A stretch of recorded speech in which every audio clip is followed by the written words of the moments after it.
La parole est à Monsieur Olivier Faure pour 5 minutes. Alors, au fur et à mesure qu'avance le débat, nous allons être plus en plus stricts sur le minutage, sinon on va y rester jusqu'à demain matin, puisqu'il reste encore une quinzaine d'intervenants. Donc nous allons être un peu plus stricts. Tout le monde... Bah écoutez, bonjour. Monsieur le Premier ministre, mes chers collègues, le président n'entend pas, il ne comprend pas. Alors, c'est à notre Assemblée de prendre ses responsabilités en refusant de cautionner le plan qui nous est présenté. Face à la défiance, à la colère, il y a une responsabilité partagée, celle de renouer le dialogue, de sortir de la crise et de fixer un nouvel horizon. Les propositions d'hier ne répondent à aucune des questions posées. Elles sont déjà dépassées.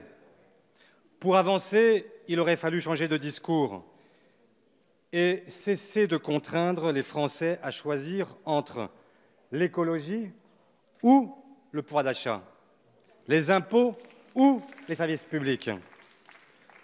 Vous annoncez une discussion, mais le porte-parole du gouvernement a déjà livré ses conclusions ce matin. Vous abandonnez les objectifs écologiques de la COP 21 pour ne pas toucher à l'ISF. Donald Trump, jamais en retard d'un tweet, a même déjà rendu hommage à son homologue français. Eh bien, non. Ce que nous vous demandons, c'est pour une fois d'être fidèles au « en même temps ». En même temps le social, en même temps l'écologie. Parce que l'un ne va pas sans l'autre.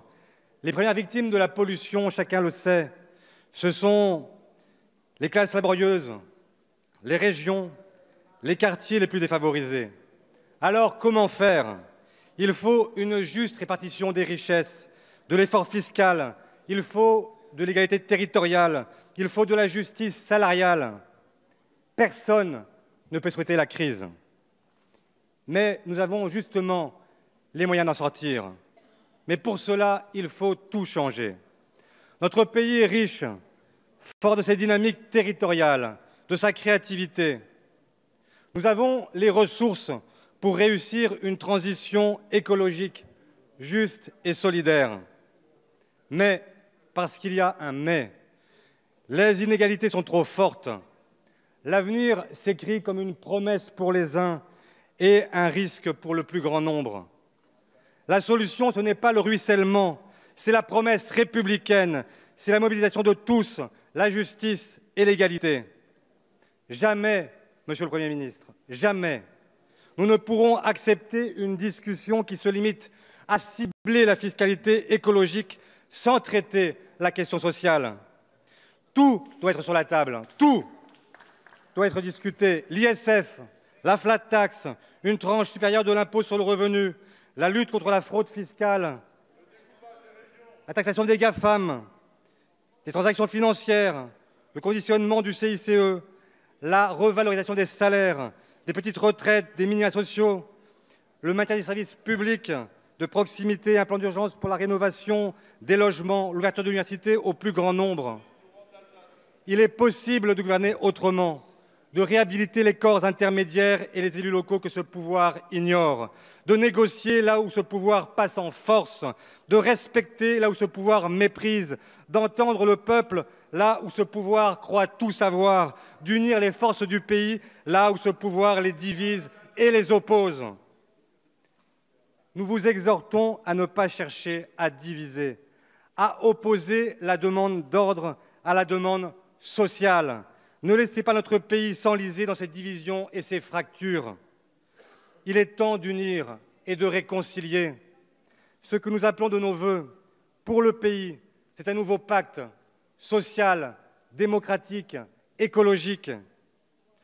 Alors, c'est vrai, vous n'êtes pas seul responsable. Mais c'est vous qui avez aggravé la situation en quelques mois. C'est votre cap qui est contesté et que vous devez maintenant avoir l'humilité de modifier. Jupiter, c'est fini.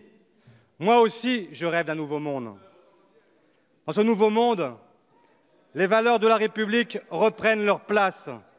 La République, ce n'est pas seulement des symboles qu'il faudrait vénérer. La République, elle est vivante. Elle est aujourd'hui dans la rue. Ces enfants vous demandent justice.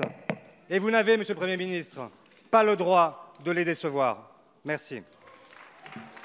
Merci, Monsieur Faure.